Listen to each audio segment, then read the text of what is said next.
Aduh. Saudara-saudara kaum muslimin rahimakumullah. Pada pertemuan kali ini kita akan membicarakan tentang neraka dan calon-calon penghuninya.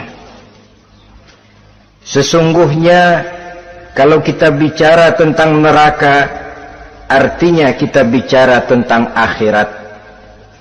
Dan kalau kita bicara tentang akhirat, kita bicara tentang alam gaib yang merupakan salah satu dari rukun iman yang 6, percaya kepada alam gaib. Kalau sudah bicara alam gaib, maka ini di luar batas kemampuan nilai-nilai ilmiah dan di luar batas kemampuan renungan filsafat. Ilmu pengetahuan akan buntu kalau sudah membicarakan alam gaib. Artinya kehidupan di akhirat itu tidak bisa diteliti secara ilmiah. Filsafat pun akan ngambang kalau sudah membicarakan kehidupan di alam gaib. Karena itu kalau kita kembali kepada logika, jika kita ingin mengerti tentang caranya membuat bangku, kita pergi ke tukang bangku dan bertanya kepadanya. Kita ingin mengerti cara membuat mobil, kita pergi ke tukang mobil, ke bengkel mobil dan bertanya kepada ahlinya. Pun dalam urusan alam gaib, sudah sewajarnya kita kembali kepada penjelasan dari sang pencipta alam gaib, yakni Allah subhanahu wa ta'ala. Dan melalui kitabullah Al-Quranul Karim, Allah telah menjelaskan masalah-masalah gaib berupa kehidupan di sorga dan neraka itu secara jelas dan pasti. Dengan kata lain, di dalam membicarakan tentang neraka ini, yang menjadi dasar daripada pemikiran kita adalah rasa iman kepada Allah subhanahu wa ta'ala. Karena soal neraka tidak pernah bisa dibuktikan dengan ilmu pengetahuan. Tidak bisa diselidiki, sebab orang yang sudah pulang ke sana pun tidak pernah kembali lagi kemari untuk kita tanya bagaimana hal ihwal keadaan di sana. Saudara-saudara kaum muslimin rahimakumullah. Neraka dalam istilah Quran selalu disebut dengan narun, yaitu suatu tempat di akhirat nanti yang wujudnya berupa api yang bergejolak, bernyala dengan teramat dahsyatnya, sehingga dapat mengelupaskan kepala setiap orang dan menjulang ke hati. Diriwayatkan oleh Imam Bukhari dan Muslim bahwa Rasulullah sallallahu alaihi wasallam pernah bersabda, "Narukum hazihi allati tuqiduna juz'un min 70 jazaan min harri jahannam." Qalu wallahi in kanat lakafiyatun ya Rasulullah. Qala fa innaha fadlat bi 69 jazaa. Apimu yang kamu pakai di dunia ini, kata Nabi, untuk memasak, untuk menyalakan lampu, api yang kau pakai di dunia ini cuma satu bagian kecil dari 70 kali bagian panasnya neraka jahanam. Sahabat waktu itu terperanjat lalu berkata, "Wallah in kanat lakafiyatun ya Rasulullah." Ya Rasul, api di dunia ini saja sudah cukup untuk menghanguskan kami, untuk menghanguskan apa yang ada. Bersabda Rasulullah sallallahu alaihi wasallam, maka sesungguhnya api neraka itu dilebihkan panasnya dengan 69 kali daripada panasnya api di dunia ini. Jadi sepanas-panasnya api yang pernah kita rasakan di dunia ini, maka api di neraka nanti 69 kali lebih panas dari api yang kita rasakan paling panas di dunia. Hadis yang senada dengan penjelasan ini di samping Jawahirul Bukhari, kita bisa menemukannya dalam Mukhtasar Tazkiratul Qurtubi dan Mukhtasar Ibnu Abi Jamrah misalnya.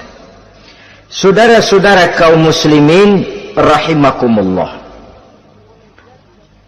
sehingga boleh jadi seringan-ringan azab penduduk neraka di akhirat nanti, kata Nabi, seorang yang di telapak kakinya diletakkan kerikil neraka yang sangat kecil, lalu mendidih otaknya. Itu seringan-ringannya. Di tapak kakinya diletakkan kerikil neraka yang oleh karena panasnya lalu mendidih otaknya. Itu yang paling ringan. Gak apa-apa, cuma segitu aja. Di telapak kakinya ditaruh kerikil, otaknya lalu jadi mendidih karena menahan panas. Pantas kalau suatu hari Luqmanul Hakim pernah memberikan nasihat kepada anaknya, kata beliau, anakku, kerjakanlah dosa seberapa kekuatanmu menanggung azab Allah, dan laksanakan ibadah seberapa hajat dan keperluanmu kepada Allah. Berapa banyak hajatmu kepada Allah, begitulah kamu harus beribadah. Kalau kamu merasa tidak berhajat dan tidak perlu apa-apa kepada Allah, ya tidak usah ibadah. Logikanya kan begitu. Saudara-saudara, dalam hidup ini ada enggak yang enggak perlu kepada Allah? Ada enggak? Seluruh kita memerlukan Allah. Karena itu Luqman betul dengan bahasa diplomatis, anakku, kerjakan ibadah seberapa hajatmu kepada Allah. Makin banyak hajatmu kepada Allah, makin banyak hendaknya kamu melaksanakan ibadah. Tapi kalau kamu sudah merasa bisa hidup tanpa Allah, persilahkan kamu tidak usah ibadah. Sebaliknya, kerjakan dosa seberapa kekuatanmu menanggung azab siksaan Allah.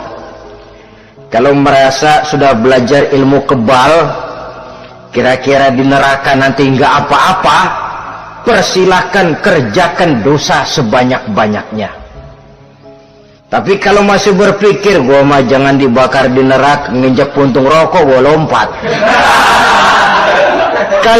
Kalau masih berpikir ke situ, ya hati-hati, saudara-saudara. Nah, sebagaimana surga, neraka pun ada pintu-pintunya. Dan yang melalui pintu-pintu itu sesuai dengan dosa yang dia kerjakan pada waktu kehidupannya di dunia ini. Jadi setelah manusia diadili, mereka kumpul di padang mahsyar beramai-ramai. Yang mendapat kitab di tangan kanan, yang selamat dari proses pengadilan, yang sudah nyata lebih banyak kebaikannya daripada kesalahannya, wajah mereka berseri-seri. Tapi yang rapotnya merah, yang timbangannya lebih banyak kejahatannya, mereka mukanya udah pada gulem. Di tengah itulah kedengaran pernyataan dari Allah Subhanahu wa ta'ala, salamun qaulan min Rabbir Rahim. Ada ucapan selamat dari Allah, Tuhan yang maha pengasih dan maha penyayang. Salamun alaikum, selamatlah kamu wahai orang-orang yang kelak akan sampai ke surga. Yang lulus di pengadilan dapat ucapan selamat dari Allah. Tapi pada saat itu juga Allah mengatakan, wamtazul yawma ayyuhal mujrimun. Pada hari ini semua orang-orang yang kurang ajar supaya minggir. Wamtazul yawma ayyuhal mujrimun. Orang-orang yang durjana, kelompok durhaka, para pembuat dosa, misah hari ini, minggir semuanya. Kamu akan digiring ke dalam neraka.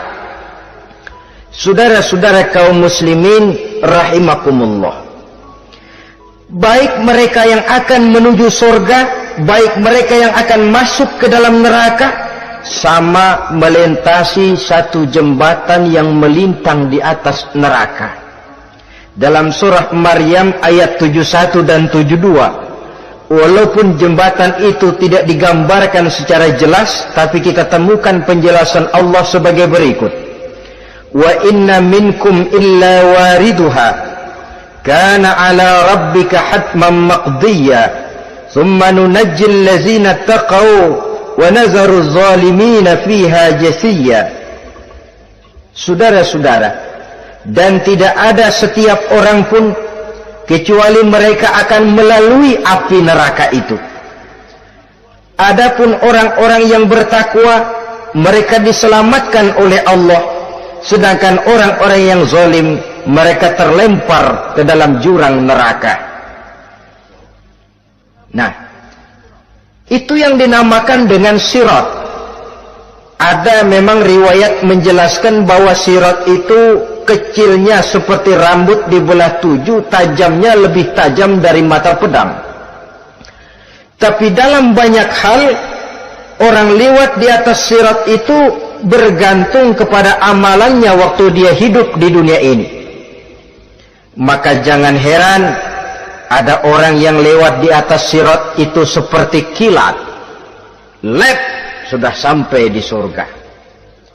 Ada yang lewat di atas sirat itu seperti orang terbang. Ada yang lewat di atas sirat itu seperti orang lari. Ada yang seperti jalannya onta. Ada yang merangkak. Ada yang gelantungan. Ada yang sudah hampir sampai ke tepian sana untuk masuk ke dalam surga, terpeleset nyemplung juga ke dalam neraka. Sesuai dengan amalan pada waktu mereka hidup di kehidupan dunia yang sekarang ini. Saudara-saudara kaum muslimin rahimakumullah, apabila orang terperosok lalu masuk ke dalam neraka, bagaimanakah ihwal keadaan di neraka? Panasnya sudah kita jelaskan tadi, 70 kali lipat dari sepanas-panasnya api di dunia ini. Lalu orang-orang yang masuk ke dalam neraka, mereka juga mendapat pakaian, makanan, minuman, perhiasan. Tapi makanannya, minumannya, perhiasannya lain dengan orang-orang yang sampai di surga. Mereka juga diberikan buah-buahan, sebab di neraka juga ada pohon, namanya pohon zakum. Buahnya duri dari api, dan itu yang akan jadi lalap makanannya orang-orang neraka. Di dalam surah As-Saffat ayat 64-65 Allah subhanahu wa ta'ala menjelaskan, innaha syajaratun takhruju fi aslil jahim tal'uha ka'annahu ru'usus sayatin. Sesungguhnya pohon zakum itu adalah satu pohon yang akarnya keluar dari dasar neraka, yang buahnya seperti kepala setan. Ini sudah untuk bahasa yang sangat menyeramkan ini. Pohon itu tumbuh dari dasar neraka, buahnya mirip kepala setan.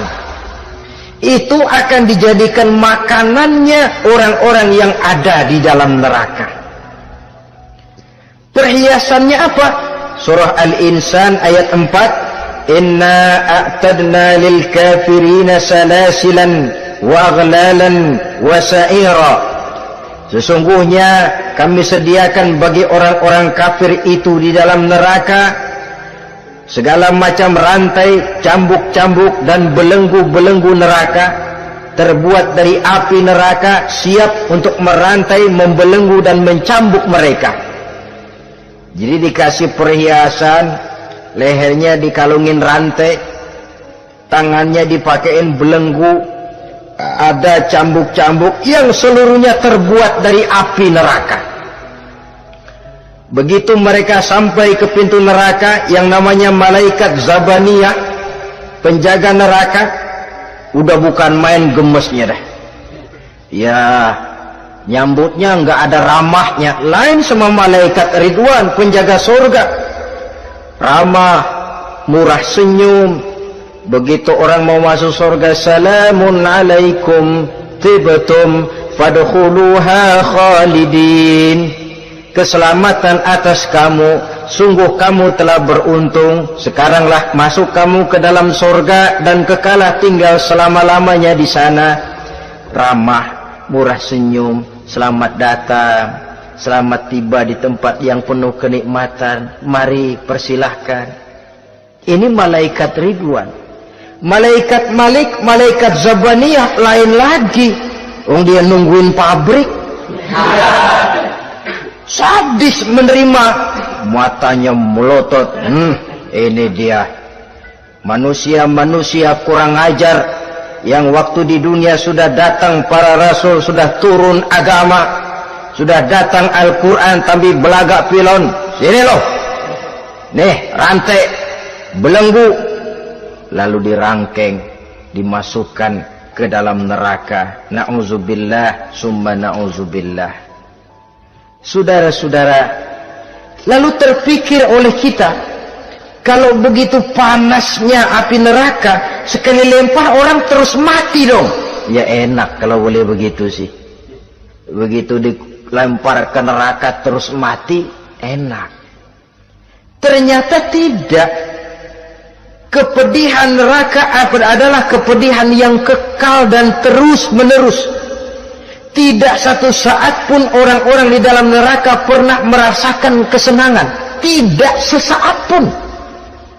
Kali semenit kayak ngaso, enggak, terus menerus berada dalam kepedihan yang tiada tara. Al-Quran menjelaskan, kullama nadijat juluduhum baddalnahum juludan ghairaha. Apabila hancur kulitnya, kami ganti dengan kulit yang baru. Supaya apa? Liyazuqul azab, biar dia rasain azab. Tuh, rasain dulu. Hancur kepalanya, buletin lagi, hancur kulitnya, bikin lagi, berantakan isi perutnya, disempurnakan lagi, digiling lagi. Terus menerus begitu, tidak sedetik pun penduduk neraka itu pernah mengalami istirahat. Barangkali pakai jam istirahat lumayan, ini enggak ada. Ada bel, keneng, istirahat, azab dicabut. Tidak. Terus menerus dan selalu begitu. Satu detik saja pun mereka tidak pernah istirahat dari siksaan dan azab yang mereka terima. Saudara-saudara kaum muslimin rahimakumullah. Lalu bagaimana keadaan mereka? Ada orang-orang di dalam neraka itu yang dikenakan pakaian dari api neraka. Luar biasa. Dikasih pakaian dinas dari api. Kemudian kepalanya dituangi air yang sedang mendidih, yang dengan tuangan air itu dihancur luluhkan segala isi perutnya dan kulit-kulitnya. Setelah itu mereka dicambuk dengan cambuk-cambuk dari besi. Apabila mereka hendak keluar dari neraka, mereka dicampakkan kembali ke dalamnya dan dikatakan kepada mereka, rasakan siksaan yang membakar ini. Dalam surah Al-Hajj ayat 19 sampai 22 kita bisa simak firman Allah Subhanahu wa taala. Fallazina kafaru qutti'at lahum siyabun min nar yusabbu min fawqi ru'usihimul jahim yus'aru bihi ma fi butunihim wal julud wa lahum maqami'u min hadid kullama aradu an yakhruju minha min ghammin u'idu fiha wa zuqu 'azabal hariq. Na'udzubillah summa na'udzubillah. Diberikan pakaian dari api, melolong, menyayat dia, memilukan, merintih dan meraung-raung. Lalu kepalanya diguyuri dengan air yang sangat mendidih. hancur luluh isi perutnya, masih dicambuk lagi dengan cambuk-cambuk dari besi. Mereka merambat, mereka merauh, mereka hendak lari, mereka ingin keluar dari neraka. Tapi tiap kali mereka merambat ingin keluar, ditarik lagi. Kalau cari kita, ayo, mau kemana lo? Apa kata malaikat penjaga neraka? Zuku azabal harik. Rasa ini, makan pencarian lo waktu di dunia. Saudara-saudara, lalu ada pula siksaan penduduk neraka itu, di mana dahi, lambung dan punggung mereka dipanggang dengan api neraka. Allah Karim. Kita di dunia ini tertusuk paku saja waktu berjalan sudah bukan main pedihnya.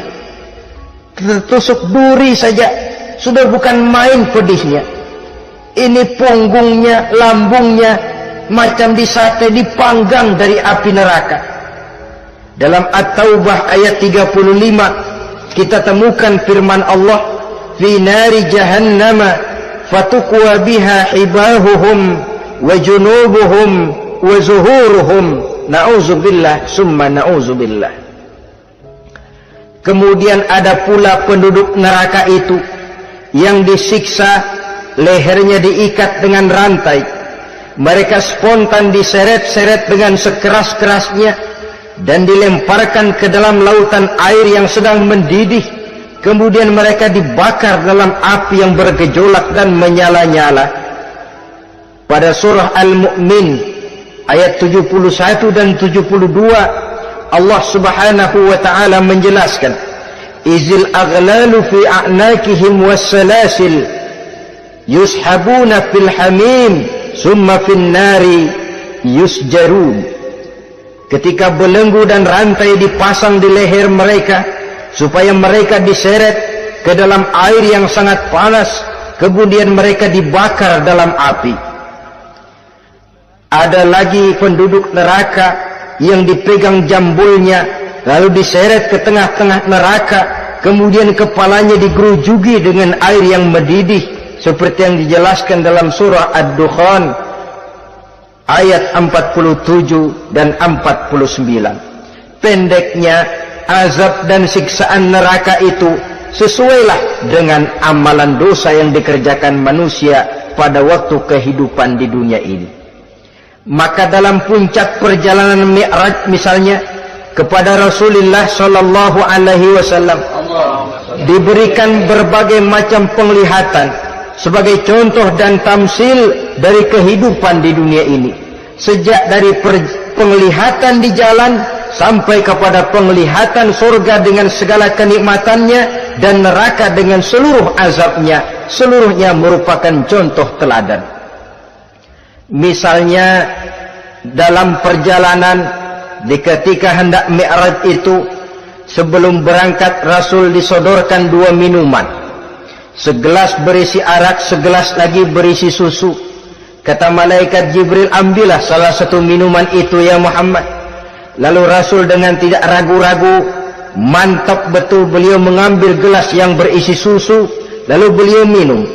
Setelah beliau minum itu, malaikat Jibril berkata, "Shaddaqta ya Muhammad, engkau telah benar Muhammad. Laqad asabtal haq, pilihanmu tepat." Kenapa ya Jibril? Untung susu yang kamu minum Muhammad. Kalau arak yang kamu ambil, pasti umatmu bakal jadi umat yang teler semua. Ini pun satu contoh buat kita semua, bahwa dalam kehidupan kita selalu berhadapan dengan susu dan arak, berhadapan dengan hak dan batil, berhadapan dengan benar dan salah. Maka hati-hati kita jangan sampai salah pilih karenanya. Lalu yang ada kaitannya dengan persoalan kita, penglihatan yang diberikan Allah kepada beliau di neraka. Beliau melihat sekelompok orang dilontari kepalanya dengan batu dari api neraka. Tiap kali dilontari kepala itu hancur berkeping-keping, berantakan otaknya. Lalu dibulatkan kembali. Setelah kepala itu bulat kembali, disambitin lagi. menjerit, meraung, merintih kesakitan, hancur kepalanya, berantakan otaknya, lalu dibulatkan lagi, terus menerus begitu, tidak pernah berhenti. Sampai Rasul bertanya, ya Jibril, ini orang kenapa kepalanya dilontari dengan api neraka sampai hancur lalu dibulatkan kembali? Kata malaikat Jibril, ya Muhammad, itulah contoh daripada umatmu yang berat untuk sujud kepada Allah Tuhannya. Itulah contoh dari umatmu yang waktu hidup di dunianya tidak pernah mendirikan sholat sama sekali. Sombong yang paling sombong adalah sombong kepada Allah. Artinya tidak mau sujud kepada Sang Maha Penciptanya. Jadi barangkali saudara punya cita-cita atau keinginan, saya mau yang ini saja, persilahkan, gak usah sembahyang. Lalu ada lagi sekelompok kaum, perutnya besar sebesar rumah, dililit dengan kala dan ular dari api neraka, diseret-seret dia di jurang neraka, dipatoki ular, hancur perutnya, dibulatkan lagi perut itu, diseret kembali, hancur lagi, dibulatkan lagi, terus menerus seperti itu. Kata Nabi, ya Jibril, ini apa lagi? Kata malaikat Jibril, wahai Muhammad, inilah contoh daripada umatmu yang waktu di dunia suka makan riba alias renten dan suka makan harta anak yatim, suka ngobyekin anak yatim, sok jadi pengasuh anak yatim, anak yatimnya lapar, pengasuhnya yang pada kenyang. Saudara hadirin yang saya muliakan, orang yang makan riba alias renten, orang yang makan harta anak yatim, begitu gambaran yang diperlihatkan kepada baginda Rasulullah sallallahu alaihi wasallam. Sebagian lagi ada penduduk neraka yang kukunya terbuat dari tembaga dari api neraka, panjang sangat kukunya itu, lalu mencakar-cakar mukanya sendiri, hancur mukanya, berantakan, dicakari oleh kukunya itu, lalu dibulatkan lagi, dicakar lagi, hancur lagi, dibulatkan lagi. Pengangguran benar nih orang, muka sendiri dicakarin sendiri. Ya Jibril, ini tamsil apa Jibril?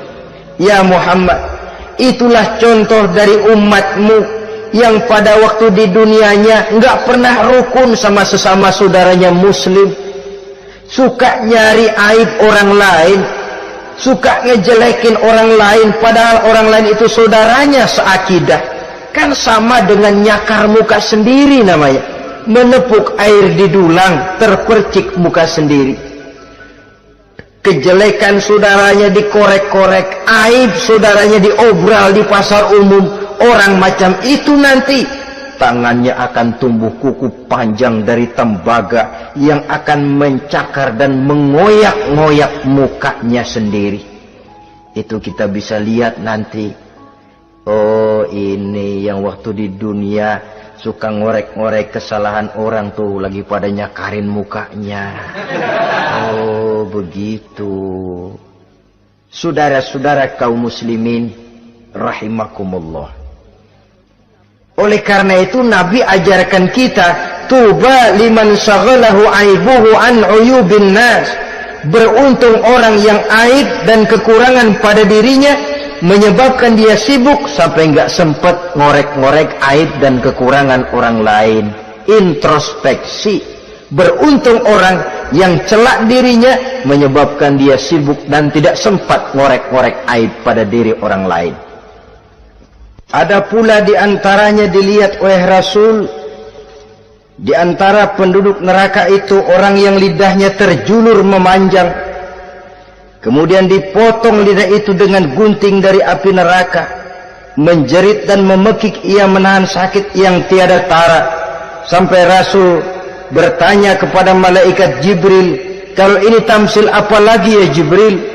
Kata malaikat Jibril, wahai Muhammad, inilah contoh dari umatmu, orang-orang yang waktu di dunia tidak pandai menjaga lidahnya, suka menggunjing orang, suka memfitnah orang, suka ghibah dan namimah, suka ngomongin orang di belakang yang bersangkutan, maka hari ini lidahnya menjulur menjadi panjang dan dipotong dengan gunting dari api neraka. Lalu Rasul juga melihat sekelompok orang perempuan tergantung rambutnya dari gantungan api neraka, kemudian dipanggang dari duburnya sampai ke atas kepalanya dengan tombak dari api neraka, meraung dan merintih serta mengeluarkan nanah dari kemaluannya. Rasul bertanya, ini apa lagi ya Jibril? Kata malaikat Jibril, inilah perempuan yang waktu di dunia tidak pandai menjaga kehormatan dirinya, ahli zina dan tukang umbar.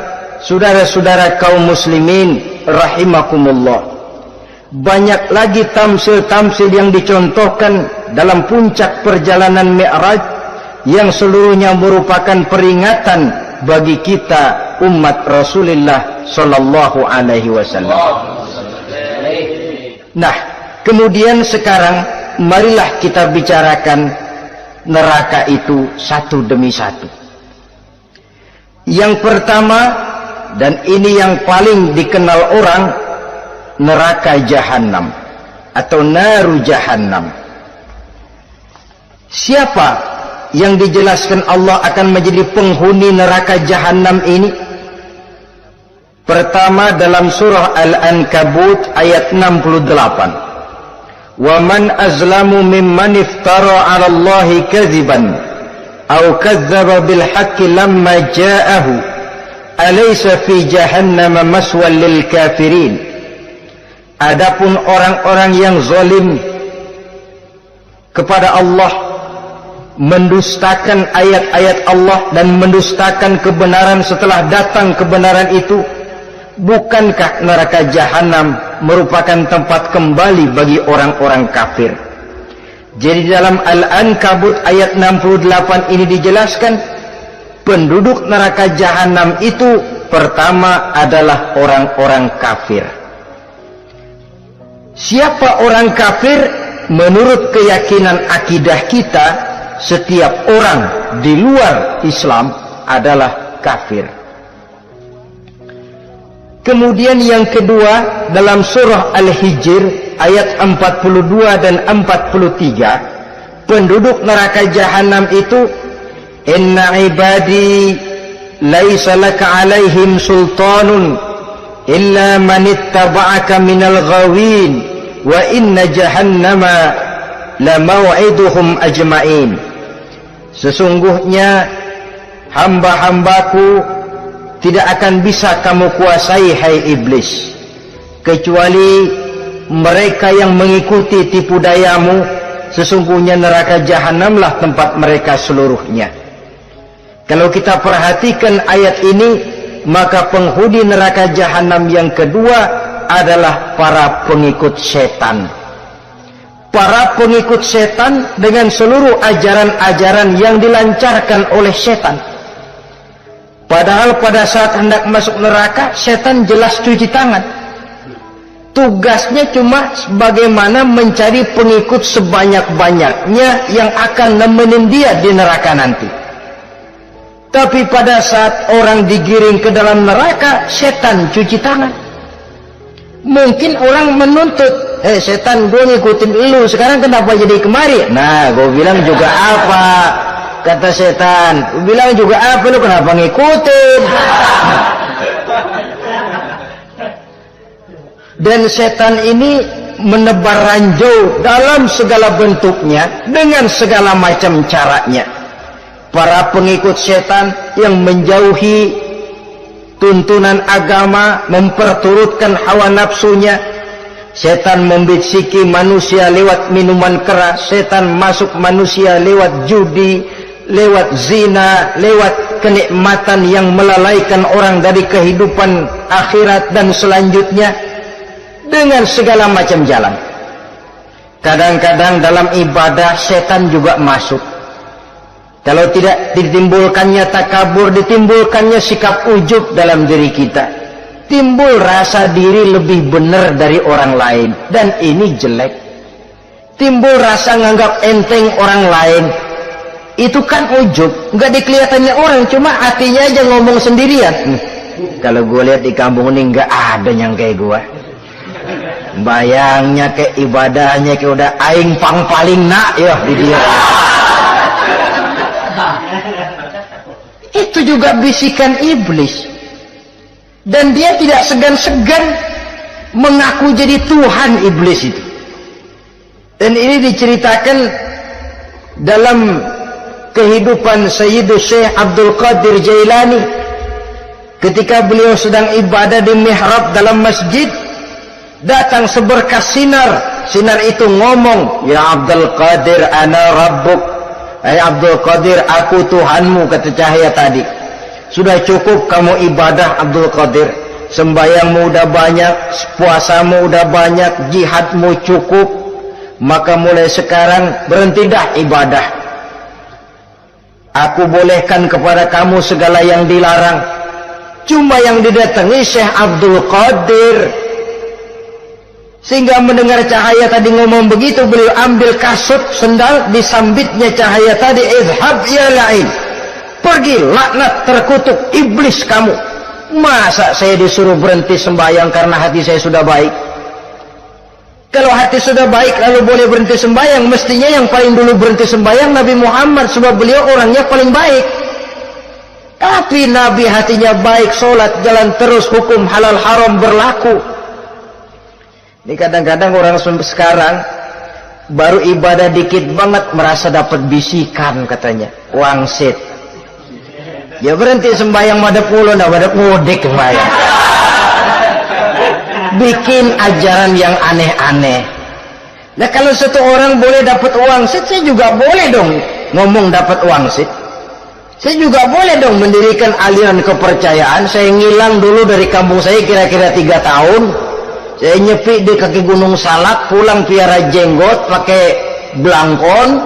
Di depan nama saya pakai embel-embel mbah. Saya ngaku dapat wangsit di Gunung Ano, mewahyukan kepada saya ano. Saya cari murid yang fanatik. Saudara-saudara kaum muslimin rahimakumullah, setan membisiki manusia hatta kita sedang ibadah sekalipun dibisikinya. Caranya, mula-mula dia bisikin, lu sembahyang buru-buru dah. Buru-buru udah. Akhirnya apa?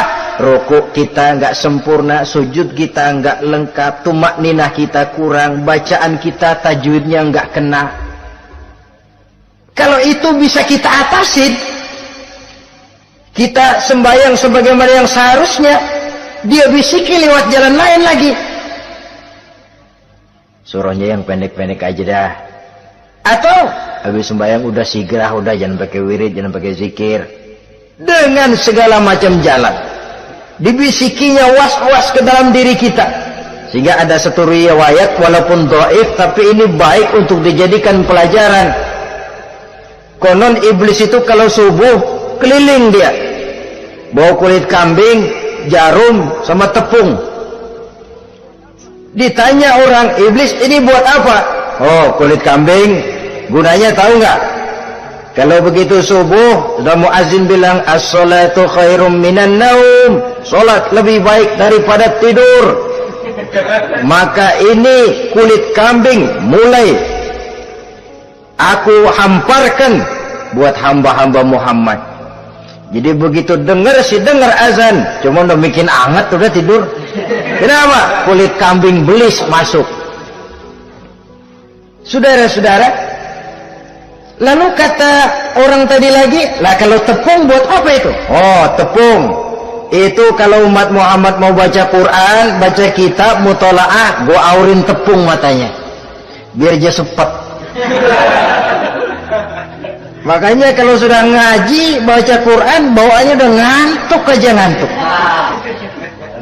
Oh begitu, iya. Nah kalau duri paku itu buat apa? Nah ini duri paku. Kalau umat Muhammad mau hadir di majelis taklim, mau pergi ngaji, mau duduk iktikaf di masjid, gua pasangin paku di pantatnya. Jadi kalau sudah duduk di masjid, kelasat, kleset. Hadir di majelis taklim, kelasat, kleset. Bawaannya mau udahan melulu. Itu duri-duri dan paku-paku yang memang ditebarkan oleh iblis. Saudara-saudara kaum muslimin rahimakumullah, jadi para pengikut setan dengan segala macam perangkapnya ini pun, ya perangkap setan itu ya dunia itu ya isinya harta, tahta, wanita. Kan perangkap dunia itu harta, tahta, wanita. Ini sering bikin orang buta. Perangkap dunia dan merupakan perangkap setan sekaligus. Nah, yang ketiga, penghuni neraka jahanam adalah para pembuat dosa, orang-orang yang durhaka. Dalam Thaha ayat 74 Allah menjelaskan, innahu may ya'ti rabbahu mujriman fa inna lahu jahannam. Sesungguhnya orang-orang yang datang menghadap Allah dengan berlumuran dosa, maka sesungguhnya bagi mereka adalah neraka jahanam. Dan yang keempat, penghuni neraka jahanam orang yang kufur nikmat. Tidak cuma kufur iman, tapi kufur nikmat bisa menyebabkan orang masuk neraka jahanam. Belum pernah merasakan dalam hidupnya bahwa Allah memberikan nikmat kepadanya, bagaimanapun besar karunia dan nikmat itu. Dalam surah Ibrahim ayat 28-29 Allah menjelaskan, alam tara ilal ladzina baddalu ni'matallahi kufran wa ahallu qaumahum darul bawar jahannama yaslaunaha wa bi'sal qarar. Tidaklah engkau perhatikan, tidaklah kau lihat orang-orang yang mengganti, menukar nikmat Tuhannya dengan kekufuran. Diberikan nikmat berupa Islam, digantinya dengan kekufuran. Dia tidak tahan kesengsaraan dunia lalu memilih kesengsaraan akhirat. Padahal kesengsaraan akhirat lebih abadi dari kesengsaraan dunia. Ada orang yang gak tahan miskin dunia, lalu menjatuhkan pilihan lebih memilih miskin akhirat. Ya Allah, keliru besar. Karena gak tahan hidup miskin di dunia, ada yang nawarin ngasih supermi 3 bungkus, iman telap. Ada yang ngasih beras, pindah agama. Ada yang bawain pakaian bekas, tukar akidah, pindah iman. Innalillah. Ditukar kemiskinan dunia dengan kemiskinan akhirat. Padahal kemiskinan dunia berapa tahun? Setahun umur manusia. Sepanjang-panjang umur orang sekarang kan. 100 tahun udah jarang umur orang sekarang. 70 aja udah cakep tuh. Sebenarnya kalau 70 tuh ada jatah lebih tuh, 7 tahun. Toh kalau ikut Nabi 63 tahun kan, Nabi wafat. Kalau kita sudah umur 70 tuh ada jatah ekstra 7 tahun. Oh ya, dimanfaatkan baik-baik mestinya. Taruhlah kemiskinan dunia, bagaimanapun melaratnya dunia, bagaimanapun sengsaranya dunia, cuma sebatas umur kita. Tapi kalau nikmat Islam ini harus kita tukar dengan yang lain.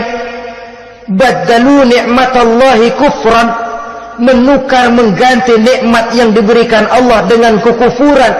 Artinya kita menukar kemiskinan sementara dan kita memilih kesengsaraan dan kemiskinan abadi. Di akhirat kita miskin, di neraka kita miskin, miskin abadi. Di neraka kita sengsara, sengsara abadi. Saudara-saudara kaum muslimin rahimakumullah, itu neraka jahanam. Yang kedua dinamakan neraka jahim. Siapa mereka ini para penghuninya? Siapa mereka ini para penghuninya? Pertama dalam surah At-Takasur, yaitu orang-orang yang bermegah-megah dengan dunia, menumpuk-numpuk harta, lalu lupa dengan kesibukan harta itu, lupa kepada kehidupan yang akhirat nanti. Alhaakumut takasur hatta zurtumul maqabir kalla sawfa ta'lamun summa kalla sawfa ta'lamun kalla law ta'lamuna ilmal yaqin la tarawunnal jahim. Kamu telah lalai. Akibat apa? At-takasur. Ini penyakit pertama yang menyebabkan orang sampai ke neraka jahim. Penyakit takasur. Dan itu penyakit zaman sekarang. Berlomba-lomba dengan kemegahan materi, berlomba-lomba dengan kemegahan dunia. Padahal kalau urusan itu kita berlomba, tidak akan pernah sampai finish. Percayalah itu, tidak akan pernah finish. Sebab kemegahan dunia siklus, lingkaran setan. Kita anggap kalau punya duit 1 juta tenang, punya 1 juta berubah pikiran, lain lagi. Kita anggap kalau punya mobil enak, sudah punya mobil, lain lagi problemnya. Kita anggap kalau rumah sudah gedung, enak hidup, punya rumah gedung, lain lagi problemnya. Makanya pesan Nabi, kalau ingin hidup tenang, urusan dunia lihat ke bawah, urusan akhirat lihat ke atas.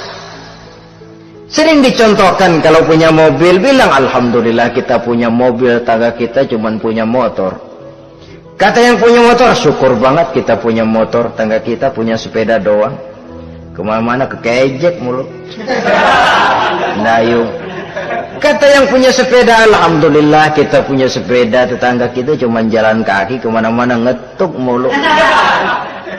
Kata yang jalan kaki, alhamdulillah masih bisa jalan, tangga kita sebelah lumpuh bertahun-tahun gak kemana-mana.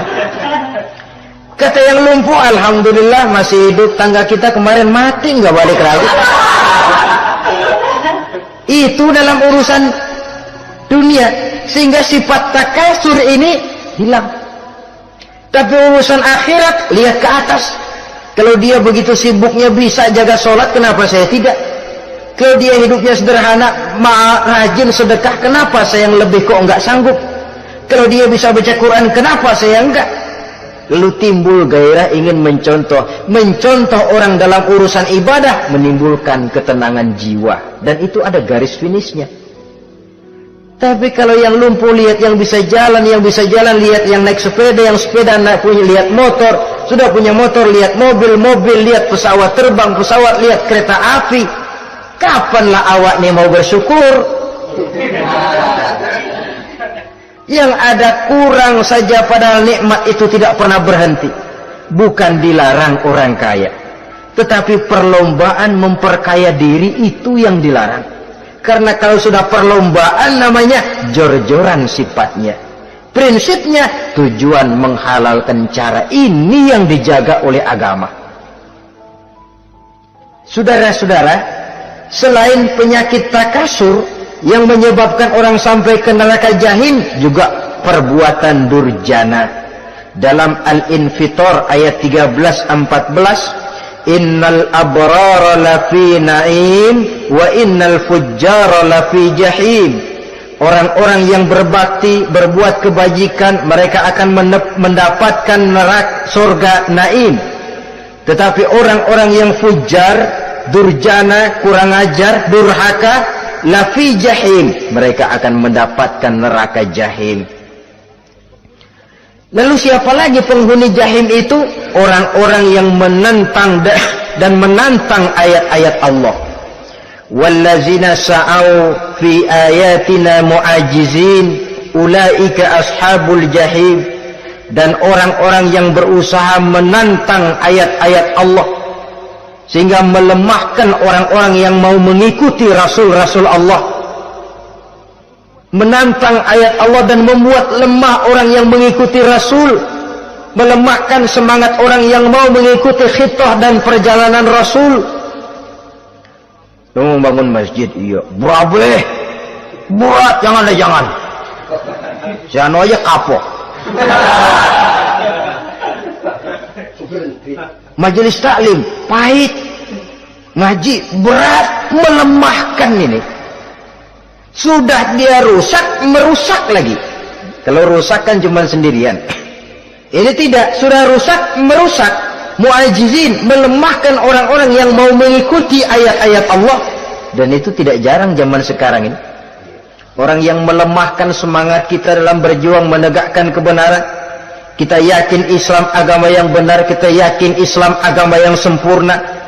Ada saja orang yang melemahkan semangat kita yang berteori bahwa ada ayat-ayat Quran yang tidak relevan lagi dengan situasi dan kondisi, yang berteori bahwa Nabi Muhammad cuma sebagai manusia biasa yang tidak terlepas kemungkinan dari salah.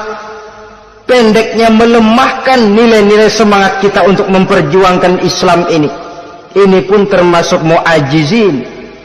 Mereka akan menemukan nanti di akhirat kapling di dalam neraka yang dinamakan neraka jahim. Na'udzubillah summa na'udzubillah. Yang ketiga, saudara-saudara, di antara nama neraka itu adalah neraka hawiyah. Siapa penghuni neraka hawiyah ini? Dalam surah Al-Qari'ah ayat 8-11 dijelaskan secara simpel, wa amma man khaffat mawazinuhu fa ummuhu hawiyah. Adapun orang-orang yang ringan timbangan kebaikannya, maka tempatnya adalah neraka hawiyah. Artinya orang ini lebih berat timbangan kejahatannya, sedikit kebaikannya, sehingga jadi ringan di timbangan akhirat nanti. Sholat,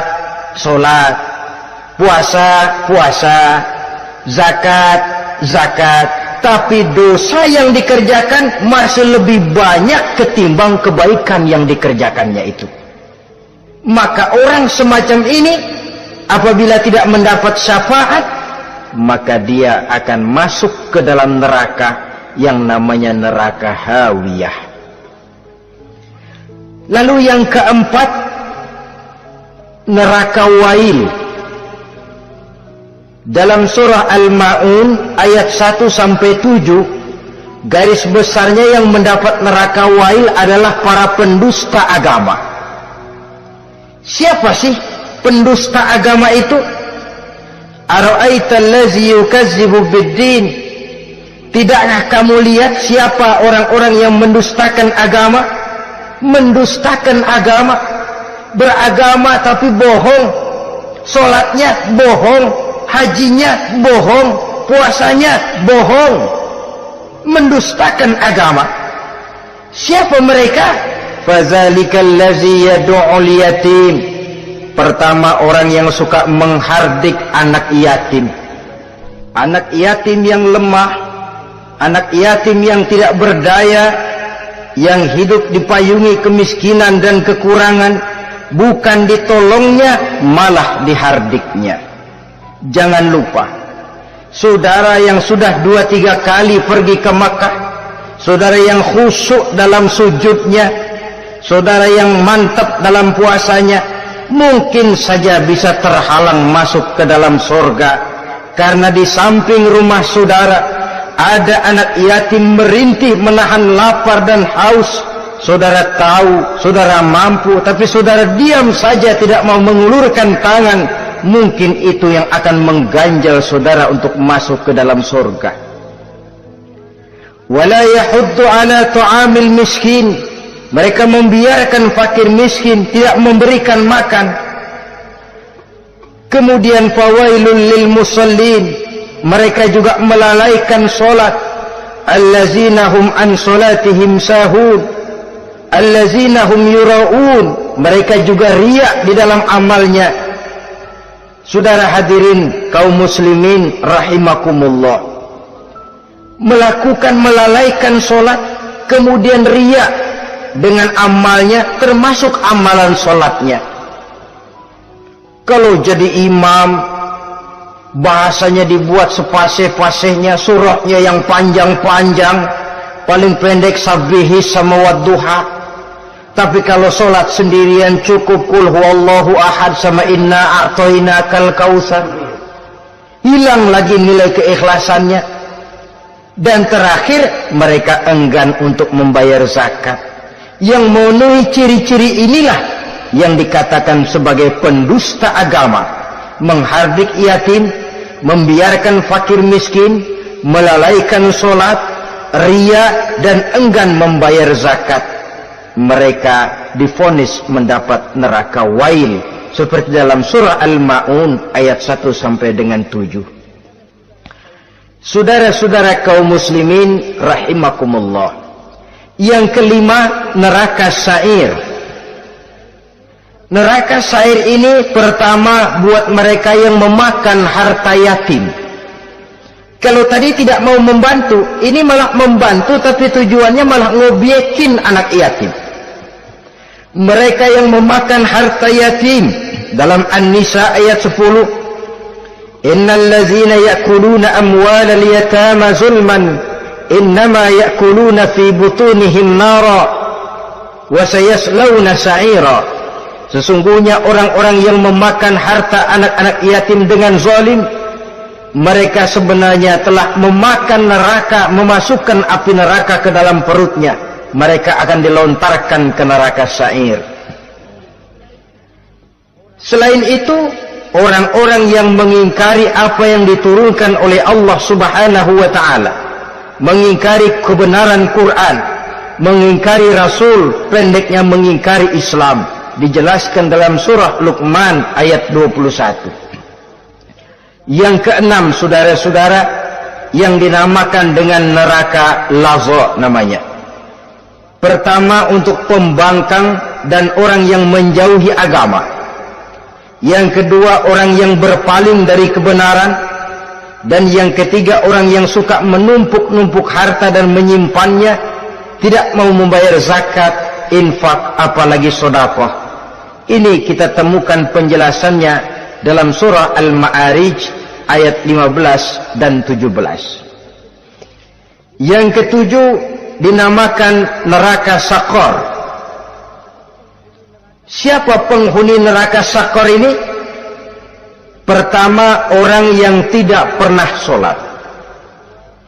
Yang kedua, tidak pernah memberi makan orang-orang miskin. Yang ketiga, ahli membicarakan yang batil. Strategis betul dia, ulung kalau sudah mengatur kebatilan. Kemudian yang keempat, orang yang mendustakan hari akhir. Dalam surah Al-Muddatsir ayat 42 sampai 47, kepada penduduk neraka Saqar ditanya, "Ma salakakum fis saqar?" Apa yang menyebabkan kamu masuk ke dalam neraka Saqar? Qalu lam naku minal musallin wa la naku nut'imal masakin wa kunna nakhudu ma'al khaidin wa kunna nukadzibu yaumaddin. Mereka menjawab, kami di dunia tidak pernah sholat, tidak pernah memberi makan fakir dan miskin. Kami selalu berkumpul dengan orang-orang yang batil dan membicarakan kebatilan, dan kami mendustakan adanya hari akhir. Yang kedelapan, yang terakhir adalah neraka Khutamah. Ini diperuntukkan bagi para pengumpat, pencela, para penghina orang lain, mencari aib saudaranya, kemudian juga mereka menumpuk, menghitung-hitung harta, lalu kikir dan bakhil dengan hartanya itu. Dalam surah Al-Hujurat ayat 11-12, kemudian surah Al-Humazah ayat 1 sampai dengan 7, kita temukan penjelasan itu. Pada akhirnya, saudara-saudara, kalau penduduk surga mereka kekal di dalamnya, maka penduduk neraka ini ada dua macam. Ada penduduk musiman, ada penduduk permanen. Kalau yang namanya penduduk permanen itu sudah punya paspor, KTP itu. Memang penduduk permanen itu mereka yang kekal selama-lamanya di dalam neraka. Mereka lah orang-orang musyrik dan orang-orang kafir, termasuk orang-orang munafik. Bahkan lebih dahsyat lagi yang namanya munafik. Kata Allah, innal munafiqin fid darkil asfal minan nar. Orang munafik itu berada di dasar jurang neraka yang paling bawah, keraknya neraka. Saudara-saudara, adapun penduduk yang semi permanen, ia masuk neraka buat sementara saja, sekedar dengan dosa-dosa yang dikerjakannya. Mereka adalah orang-orang mukmin yang asli, orang-orang Islam yang waktu di dunianya berbuat dosa. Mereka masuk ke dalam neraka, menerima azab sesuai dengan dosa yang dikerjakannya, setelah itu mereka akan diangkat dari neraka untuk ditempatkan di dalam surganya Allah Subhanahu wa ta'ala. Seperti banyak dijelaskan dalam hadis-hadis sahih yang diriwayatkan oleh Imam Bukhari dan Muslim. Nah, inilah sekelumit tentang neraka dan calon-calon penghuninya. Mudah-mudahan Allah jauhkan kita, Allah jauhkan anak cucu kita, amin. Allah jauhkan seluruh keluarga kita, amin. Dari neraka dan dari azab neraka. Amin. Terima kasih dan mohon maaf. Wassalamualaikum warahmatullahi